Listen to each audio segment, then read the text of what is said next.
Posle niza testova i ispitivanja ustanovljeno je da ima kandidu u crevima u ogromnom broju, infekcije je svuda, da je potpuno grafomotorika izgubljena. To je nešto neverovatno da je sve zaboravio ono što je znao. Dete u prelepom crtanom ima prelepe boje, tako da je stvarnost siva.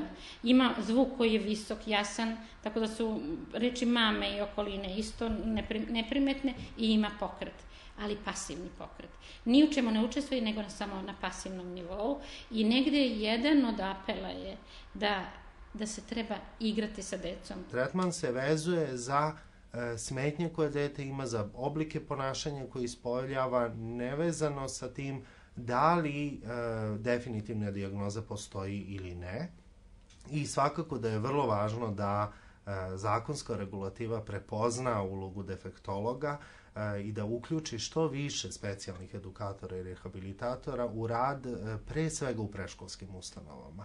Pokazala da kod dece sa disleksijom i nemogućnosti održavanja pažnje, esencijalne masne kiseline su u nedostatku.